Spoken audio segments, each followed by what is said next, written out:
Hello everyone, I am doctor Rekha Prajapat. आज के इस वीडियो लेक्चर में हम बात करेंगे पोटेंशियल स्टैप के बारे में। देखिए, फर्स्ट ऑफ ऑल मैं यहाँ पे बात करना चाहूँगी इसकी डेफिनेशन क्या होती है कि जब भी किसी पार्टिकल पर एक ऐसा फोर्स फील्ड काम कर रहा हो जो कि एक लिमिटेड रीजन के अलावा और सभी रीजन्स पर जीरो होता है तो उसको हम पोटेंशियल स्टैप कहते हैं। पोटेंशियल स्टैप को हम हिंदी में विभव सीढ़ी कहते हैं। अगर हमें इसकी दूसरे शब्दों में डेफिनेशन प्रेजेंट करनी होगी तो हम यह कहते हैं कि किसी भी पार्टिकल पर एक्टिंग एक ऐसा फोर्स फील्ड जिसके कारण उसकी जो पोटेंशियल एनर्जी है वो इस फिगर के अकॉर्डिंग होती है, जिसमें हमने मेनली इनको दो रीजन्स में डिवाइड किया है, उसको हम पोटेंशियल स्टैप कहते हैं। देखिए, अब हम इसको थोड़ा सा जनरलाइज करते हैं। जैसा कि नाम से समझ में आ रहा है, पोटेंशियल स्टैप मीन्स विभव सीढ़ी।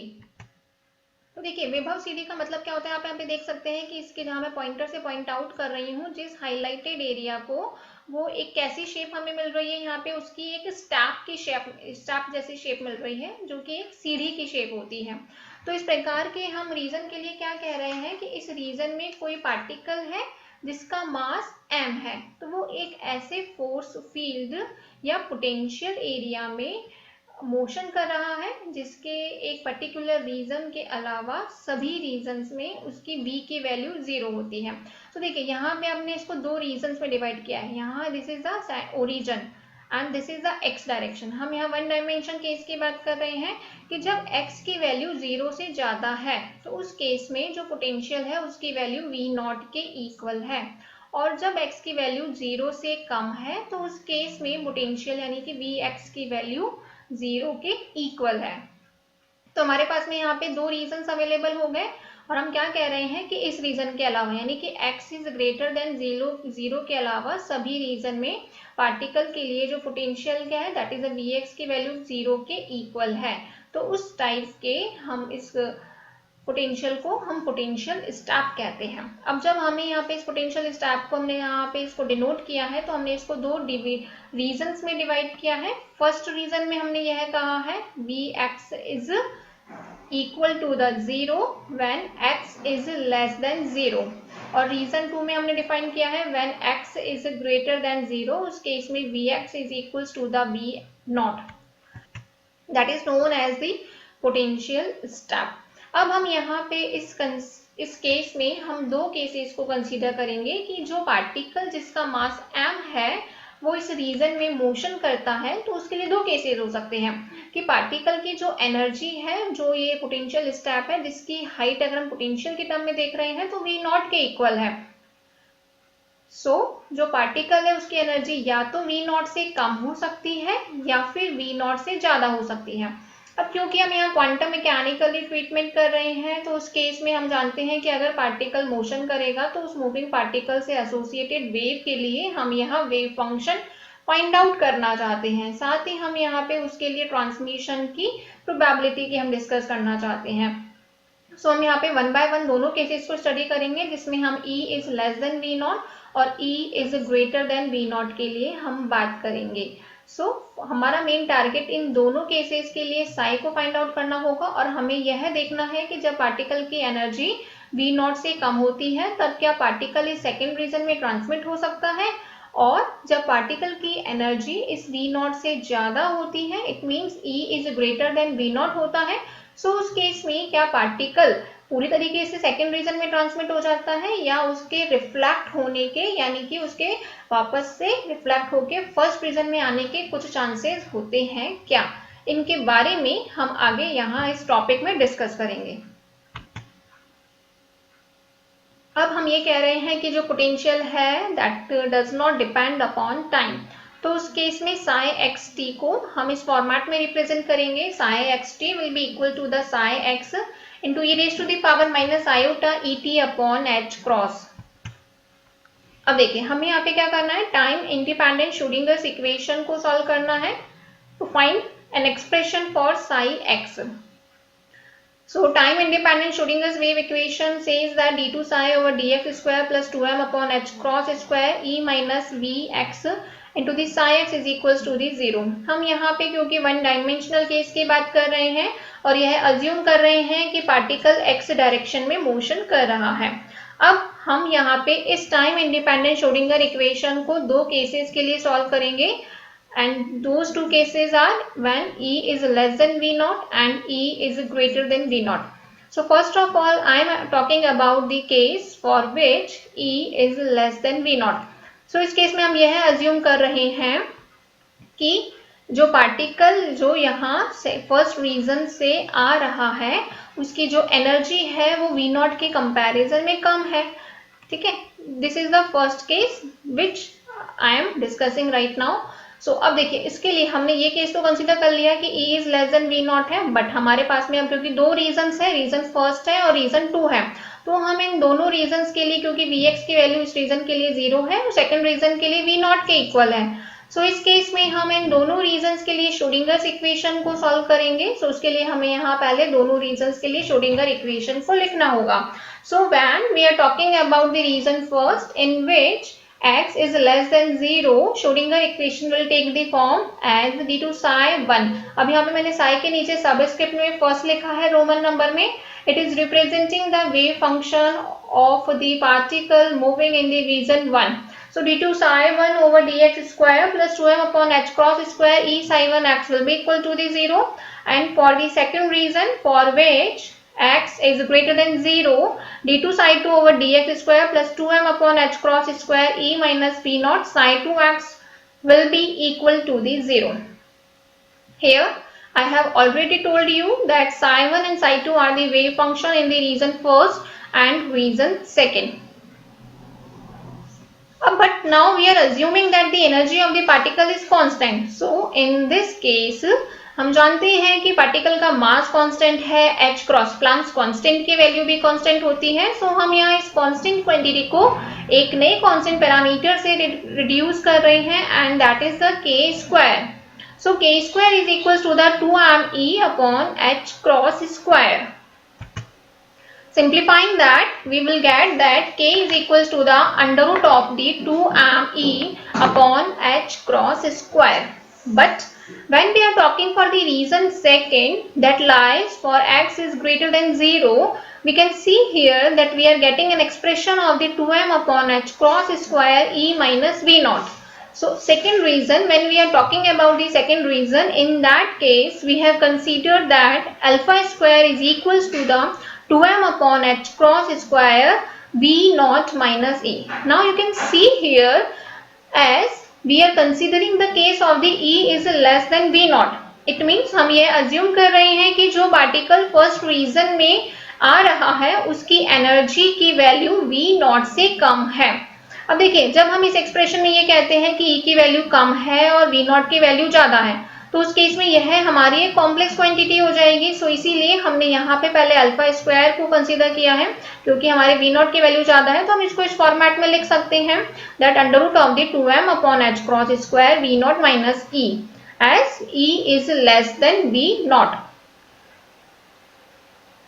सो जब हमने इक्वेशन नंबर 3 के इन assumptions को हमने ऊपर वाली मेंशन दोनों इक्वेशंस में पुट किया, then we will get equation number 4 and equation number 5 as d to psi 1 over dx square plus k square psi 1 x equals to the 0 and d to psi 2 over dx square minus। अब देखिए यहाँ पे minus sign common लेके इसको लिख सकते हैं minus of the 2m upon h cross square v not minus e, वही एक्सप्रेशन रहेगा हमारा। सो हमने इसको इसी तरह लिखा minus 2m upon h cross square v not minus e। तो माइनस आ गया और 2m upon h cross square v not minus e की जगह हमने क्या लिख दिया alpha square. So d two psi 2 over dx square minus alpha square Sai 2x equals to the 0। So इस प्रकार से हमें first case it means E is less than v not के लिए रीजन फर्स्ट और रीजन सेकंड के लिए हमें दो श्रोडिंगर इक्वेशन का हमें सिंप्लीफाइड फॉर्म मिला है। जब हम इन दोनों इक्वेशन को सॉल्व करेंगे बाउंड्री कंडीशन अप्लाई करते हुए, then we will get a simplified expression for psi 1 and psi 2। So now we will be deriving that expression for both the equation number 4 and equation number 5। अब क्योंकि हम ये देख रहे हैं कि दोनों इक्वेशन एक सेकंड ऑर्डर डिफरेंशियल इक्वेशन है, सो हम इनके सॉल्यूशन को इक्वेशन नंबर 6 और इक्वेशन नंबर 7 से इस प्रकार से रिप्रेजेंट कर सकते हैं। देखिए कैसे। इक्वेशन नंबर 4 का सॉल्यूशन से हमें psi1 की वैल्यू मिलेगी, so psi1 x is equal to the a e raise to the power plus iota kx plus b e raise to the power minus iota kx, क्योंकि फर्स्ट वाली equation थी first region के लिए, fourth equation थी, और that was the case of our x is less than 0. When we are talking about the case of x is greater than 0, we will have to solve the equation number 5, और equation number 5 का solution हम दे रहे हैं psi2x that is equals to the c e raised to the power alpha x plus d e raised to the power minus alpha x। तो इस प्रकार से हमारे पास में यहाँ पे इक्वेशन नंबर 4 और इक्वेशन नंबर 5 के लिए हमें सॉल्यूशंस मिलते हैं इक्वेशन नंबर 6 और 7 की टर्म में। अब हमारा मेन टारगेट है यहाँ पे ए बी सी और डी, ये जो 4 कांस्टेंट्स हमें मिल रहे हैं इनको हमें इवैल्यूएट करना है, और इन कांस्टेंट्स को हम इवैल्यूएट करेंगे कॉन्टिन्यूटी और बाउंड्री कंडीशन अप्लाई करते हुए।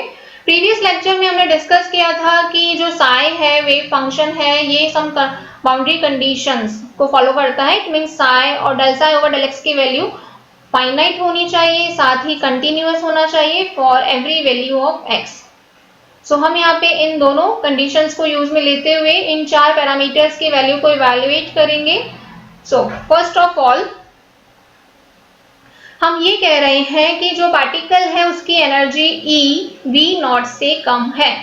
It means E is less then V0। अगर हम यह कह रहे हैं कि पार्टिकल की एनर्जी V0 से कम है, तो देखिए जब हम इसको इस डायग्राम से स्टडी करते हैं हम ये कह रहे हैं कि पार्टिकल के पास में इतनी एनर्जी है ही नहीं कि वो इस हाइट को पार करके सेकेंड रीजन में पहुंच सके। अब देखिए हम यहाँ पे 4 टर्म्स, आप यहाँ इक्वेशन में देख सकते हैं कि हमारे पास में 4 टर्म्स आई है, that is a e raise to the power plus iota kx plus b e raise to the power minus iota kx। ठीक है, अब देखिए plus e raise to the power iota kx क्या शो कर रहा है, ये वाली जो टर्म है a e raise to the power plus iota ax क्या शो कर रहा है, यहाँ से जो पार्टिकल आ रहा है उसका पॉजिटिव x डायरेक्शन में ट्रांसमिशन, और plus b e raise to the power minus iota kx show कर रहा है पार्टिकल का वापस से बैकवर्ड डायरेक्शन में रिफ्लेक्शन। ठीक है, उसी प्रकार से हम यहाँ पे देख सकते हैं दूसरी टर्म है हमारे पास में c raise to the power alpha x, c raise to the power alpha x show कर रहा है पार्टिकल का सेकेंड रीजन में ट्रांसमिशन, और d e raise to the power minus alpha x show कर रहा है पार्टिकल का वापस से परावर्तन फर्स्ट रीजन में। अब क्योंकि हम यह अज्यूम कर रहे हैं कि पार्टिकल की एनर्जी V0 से कम है, तो हम ये कह सकते हैं कि पार्टिकल तो सेकंड रीजन में पहुंच ही नहीं सकता, क्योंकि उसके पास में इतनी एनर्जी नहीं है कि वो सेकंड रीजन में पहुंच जाए। सो उस केस में हम ये कह रहे हैं कि पार्टिकल अगर सेकंड रीजन में नहीं पहुंच सकता है, सो उसका मीनिंग यह है कि c raise to the power alpha x की वैल्यू 0 के इक्वल होगी। तो जब हमने यहाँ पे इस कंडीशन को अप्लाई किया तो हमें इक्वेशन नंबर 8 मिलती है, जिसमें हमने क्या करा, c को 0 माना, क्योंकि हम ये कह रहे हैं कि पार्टिकल का पॉसिबल ही नहीं है सेकंड रीजन में पहुंचना, क्योंकि उसकी एनर्जी V0 से कम है। ठीक है, तो देखिए हमने यहाँ पे ये बताया है कि a e raise to the power plus iota kx क्या शो कर रहा है कि जब कोई पार्टिकल राइट साइड में मोशन कर रहा है, b e raise to the power minus iota x क्या शो कर रहा है कि जब कोई पार्टिकल नेगेटिव x डायरेक्शन में मोशन कर रहा है। ठीक है, अब हम यहाँ पे कंटिन्यूटी और फाइनाइट की कंडीशन अप्लाई करते हैं, जिसमें हम अब क्योंकि देखिए हमारे पास में यहाँ पे हमने जब भी बाउंड्री कंडीशन इस टाइप की अप्लाई करनी होती है तो हम वो बाउंड्री कंडीशन हमेशा उस रीजन पर अप्लाई करते हैं या उस पॉइंट पर अप्लाई करते हैं जहां पर 2 रीजन्स मिलते हैं। अब आप यहाँ पे फिगर में देख सकते हैं, दिस इज द रीजन 1। जब x की वैल्यू 0 से कम है तो उसको हम फर्स्ट रीजन कह रहे हैं, और जब x की वैल्यू 0 से ज्यादा है उसको हम सेकंड रीजन कह रहे हैं। तो हम यहाँ देख सकते हैं कि एक ऐसा पॉइंट हमें मिल रहा है जिस पॉइंट पे रीजन फर्स्ट और रीजन सेकंड दोनों एक दूसरे से मिल रहे हैं, कोइंसाइड कर रहे हैं, और वो पॉइंट कौन सा है, ओरिजिन। सो जब भी ऐसे हमारे पास में केस होते हैं और हमें बाउंड्री कंडीशन लगानी होती है, तो बाउंड्री कंडीशन हम हमेशा उस पॉइंट पे लगाते हैं जब 2 रीजन एक दूसरे से एक पॉइंट पे कोइंसाइड करते हैं। तो बाउंड्री कंडीशन के लिए हमारे पास में पॉइंट क्या हो गया, ओरिजिन। तो देखिए अब हम यहाँ पे बाउंड्री कंडीशन अप्लाई करेंगे। सो हमने यहाँ पे बाउंड्री कंडीशन लगाई है x is equal to the 0 पे, और ये कह रहे हैं कि साई x और d psi over d x की वैल्यू कंटिन्यूअस होगी। कंटिन्यूअस होने का मतलब क्योंकि अब देखिए आप यहाँ पे देख सकते हैं कि दोनों रीजन्स मिल रहे हैं। दोनों रीजन्स के मिलने का मतलब कि ओरिजिन पर psi1 और psi2 दोनों की वैल्यू इक्वल होनी चाहिए, क्योंकि यहाँ पे तो एक ही रीजन बन रहा है। और साथ ही del psi1 over del x और del psi2 over del x की वैल्यू भी इस पॉइंट पे मींस ओरिजिन पर इक्वल होनी चाहिए। That is known as the boundary condition. So जब हम इस कंडीशन को अप्लाई करते हैं तो देखिए हमने लिखा है दैट psi1 और psi2 both should be equal at the x equals to the 0। तो जब हमने यहाँ पे इस इक्वेशन नंबर 9 को इक्वेशन नंबर 8 में लगाया तो देखिए हम यहाँ पे रख सकते हैं x की जगह हमने 0 रखा तो इसकी वैल्यू 0 आएगी, ये 0 that will be the a plus b बराबर d मिलेगा। उसी प्रकार से हमने सेकंड कंडीशन अप्लाई किया कि del psi1 over del x should be equal to the del psi2 over del x at x equals to the 0।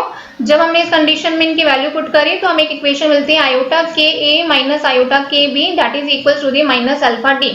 हमने यहाँ पे इन इक्वेशंस को रीअरेंज किया है, that is iota k into the a minus b will be equal to the minus alpha into the d. Rearrange करने पे अब देखिए हमारा यहाँ पे टारगेट क्या था, हमारे पास में दो इक्वेशंस आई है, एक आई है इक्वेशन नंबर 10 और एक इक्वेशन नंबर 12 है। इन दोनों इक्वेशन को हम एडिशन सब्ट्रैक्शन के द्वारा सॉल्व करेंगे तो हमें a, b और d की हमें यहाँ वैल्यू मिलेगी। अब देखिए अब इनको कैसे सॉल्व करते हैं। यहाँ आप देख सकते हैं 12a में हमें a माइनस बी मिल रहा है और इक्वेशन नंबर 10 में a प्लस बी मिल रहा है। जब हम इन दोनों इक्वेशंस को ऐड करेंगे तो हमें क्या मिलेगा 2a, जिसकी वैल्यू हमें मिलती है d plus iota alpha d upon k। Further हम इसको जब सिंप्लीफाई करते हैं 2a की वैल्यू मिलेगी d इंटू दी k plus iota alpha upon k। इसको हम d के फॉर्म में भी रिप्रेजेंट कर सकते हैं। देखिए तो हमने यहाँ d को a के फॉर्म में रिप्रेजेंट करा, हम यहाँ पे हमारा एफर्ट ये रहेगा कि हम a की फॉर्म में और दूसरे कॉन्स्टेंट्स को रिप्रेजेंट करें। सो d की हमें वैल्यू मिलती है 2ak upon k plus iota alpha. अभी हमने इनका एडिशन किया, आगे हम इनका सब्ट्रैक्शन कर रहे हैं। तो देखिए हमने यहाँ पे ऊपर इन दोनों इक्वेशंस का सब्ट्रैक्शन किया। जब हमने इनका सब्ट्रैक्शन किया तो हमारे पास में ये वाली इक्वेशन आती है that is 2b is equals to the d into the k minus iota alpha upon k। अभी मैंने क्या कहा था, हमने एक लाइन को हमने फॉलो कर रहे हैं और वो लाइन क्या है कि हमारे जो b और d पैरामीटर्स है हमें उनको एक ही टर्म में रिप्रेजेंट करना है। तो यहाँ पे हमने d को एक ही टर्म में रिप्रेजेंट किया, तो उसी केस में हमने यहाँ पे b को भी एक ही टर्म में रिप्रेजेंट किया है। तो इस प्रकार से हम यहाँ देख सकते हैं कि हमारा psi1 का फॉर्मूला क्या था, a e raise to the power plus iota kx plus b e raise to the power minus iota kx। अब क्योंकि अभी हमने ऊपर b की वैल्यू को एक ही टर्म में निकाला है, तो यहाँ पे इक्वेशन नंबर 14 से हमने b की वैल्यू को यहाँ पे पुट किया तो हमें psi1 की वैल्यू मिलती है in terms of the equation number 15।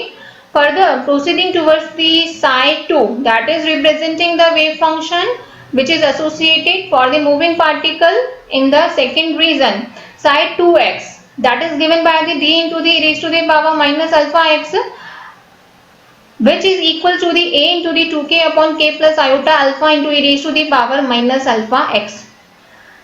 Further, now I am talking about the some important parameter of this topic that is the probability current density, जिसे हम हिंदी में कहते हैं प्रायिकता धारा घनत्व। देखिए प्रोबेबिलिटी की बात हमने प्रीवियस लेक्चर में की थी, बट अब हमने यहाँ पे प्रोबेबिलिटी के आगे एक टर्म को इंट्रोड्यूस किया है that is the probability current density. देखिए इसका मतलब क्या होता है, प्रोबेबिलिटी करंट डेंसिटी जो होती है एक टाइप से प्रोबेबिलिटी के फ्लो को रिप्रेजेंट करती है और इसको हम रिप्रेजेंट करते हैं in terms of the probability per unit time per unit area, कि किसी भी रीजन से per unit time per unit area में होने वाले प्रोबेबिलिटी के चेंजेस की हम यहाँ बात कर रहे हैं और उसको हमने नाम दिया है probability current density. Probability current density के फॉर्मूले को हम लिखते हैं Jx से रिप्रेजेंट करते हैं and its formula is given as h cross upon 2 iota m psi1। क्योंकि अब देखिए अभी हम यहाँ पे दोनों रीजन्स के लिए निकाल सकते हैं, पहले हम फर्स्ट रीजन की बात कर रहे हैं h cross upon 2 iota m psi1 complex conjugate del psi1 over del x minus psi i del psi1 over del x complex conjugate. अब क्योंकि हमारे पास में psi1 की वैल्यू है that is a e raise to the power plus iota kx plus b e raise to the power minus iota kx। अब देखिए यहाँ पे हमारे पास में psi1 का कॉम्प्लेक्स कॉन्जुगेट है, तो psi1 का हम कॉम्प्लेक्स कॉन्जुगेट लिख सकते हैं। कॉम्प्लेक्स कॉन्जुगेट होगा a complex conjugate e raise to the power minus iota kx plus b complex conjugate e raise to the power plus iota kx। तो सिमिलरली हमने यहाँ पे del psi और del x को वैल्यू इवैल्यूएट करके हमने इस इक्वेशन में रखा, इनके प्रोडक्ट्स को जब हमने ओपन किया सॉल्व करा तो इस प्रकार से कुछ टर्म्स कैंसिल आउट होती हैं और फाइनल हमें एक एक्सप्रेशन मिलता है Jx के लिए, that is the h cross k upon 2 iota m twice of a square minus b square minus 2b square, जिसको हम सॉल्व करेंगे तो मिलेगा h cross k upon m into the a square minus b square. h cross k is nothing but the momentum of the particle. So final expression for the probability current density, प्रायिकता धारा घनत्व का मान होगा x दिशा में p upon m a square mod of a square minus b square. अब देखिए अभी हमने बात की थी, क्योंकि हम यहाँ पे अभी फर्स्ट केस के लिए कन्फाइंड है और जिसमें हम यह अज्यूम कर रहे हैं कि पार्टिकल की एनर्जी E पोटेंशियल की हाइट V0 से कम है। ठीक है, तो देखिए क्लासिकली क्या कहता है, क्लासिकली ये कहता है कि पार्टिकल को वापस आ जाना चाहिए, वो सेकेंड रीजन में मूव नहीं कर सकता है। तो देखिए हम यहाँ पे उसके लिए अब रिफ्लेक्शन कोफिशिएंट इवेल्युएट कर रहे हैं, परावर्तन गुणांक की हम यहाँ पे बात कर रहे हैं। परावर्तन गुणांक को हम रिप्रेजेंट करते हैं कैपिटल R से और इसका फॉर्मूला दिया जाता है magnitude of the reflected current divided by the magnitude of the incident current, कि परावर्तित प्रायिकता धारा घनत्व की तीव्रता डिवाइडेड बाय आपतित प्रायिकता धारा घनत्व की तीव्रता। अब हम यहाँ पे इस प्रोबेबिलिटी करंट डेंसिटी मींस प्रायिकता धारा घनत्व के फॉर्मूला से हम ये नोट आउट कर सकते हैं। देखिए P अपॉन m है मॉड ऑफ a स्क्वायर, किसको रिप्रेजेंट करता है, इंसिडेंट वेव को, और मॉड ऑफ b किसको रिप्रेजेंट कर रहा था, रिफ्लेक्शन, जो कि माइनस x डायरेक्शन में हैपन हो रहे थे। सो यहाँ से जब हमें रिफ्लेक्टेड वेव को निकालना होगा तो रिफ्लेक्टेड वेव का एम्पलीट्यूड क्या होगा, P upon m mod of b square, और इंसिडेंट वेव का क्या होगा, P upon m mod of a square. So इस प्रकार से हमने यहाँ पे वैल्यू पुट करी है, तो r की वैल्यू हमें मिलती है mod of b square upon mod of a square से। अब अभी हमने ऊपर b की वैल्यू को a के टर्म्स में निकाला था, तो हमने जब यहाँ पे b की वैल्यू को a के टर्म में रिप्रेजेंट किया तो हमारे पास में रिफ्लेक्शन कोफिशिएंट r के लिए फॉर्मूला आता है, that is the mod of k minus iota alpha upon k plus iota alpha का स्क्वायर। जब हम इसको ओपन करेंगे तो हमारे पास में ये वैल्यू आएगी, मॉड है, मॉड का मतलब क्या होता है, एक बार हमें मिलेगा k minus iota alpha upon k plus iota alpha multiplied by its complex conjugate, और उस कॉम्प्लेक्स कॉन्जुगेट को हम क्या लिखेंगे, k plus iota alpha upon k minus iota alpha, that will be equal to the 1।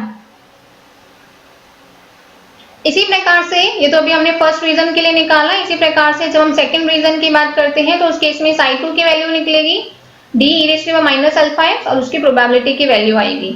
सो उस case में हम यह कह रहे हैं कि जब पार्टिकल की एनर्जी V0 से कम होती है, इसका मतलब यह होता है कि V0 की वैल्यू बहुत ज्यादा है, तो उस केस में अल्फा की वैल्यू भी बहुत ज्यादा होगी और गिवन एनर्जी के लिए psi2 की वैल्यू 0 के इक्वल होगी। सो अभी हमने यहाँ पे जो E is less then V0 के लिए केस कंसीडर किया है, और जहां हमें Px की वैल्यू हमें सेकेंड रीजन के लिए कुछ ना कुछ हमें मिल रही है। आप यहाँ देख सकते हैं, हम ये देख सकते हैं कि जब E की वैल्यू V0 से कम है तब हमें उस केस में पार्टिकल के सेकेंड रीजन में पहुंचने की भी कुछ ना कुछ यहाँ प्रोबेबिलिटी हमें देखने को मिल रही है। सो हम ये कंक्लूड करते हैं कि क्वांटम मैकेनिक्स के अकॉर्डिंग जब कोई पार्टिकल V0 हाइट के पोटेंशियल स्टेप पर इंसिडेंट होता है तो उस केस में पार्टिकल के x is greater than 0, it means second region में पार्टिकल के ट्रांसमिट होने की कुछ ना कुछ फाइनाइट प्रोबेबिलिटी होती है, बट क्लासिकल मैकेनिक्स के अकॉर्डिंग पार्टिकल के सेकेंड रीजन में ट्रांसमिशन की प्रोबेबिलिटी 0 होती है। So this is the main outcome which has been presented by the utilizing the concepts of the quantum mechanics। So इस प्रकार से आज के इस वीडियो में हमने पोटेंशियल स्टेप के लिए फर्स्ट केस को स्टडी किया है, that is the E is less than V0। Upcoming video में हम इसके सेकेंड केस को स्टडी करेंगे, that is E is greater than V0। Thank you so much.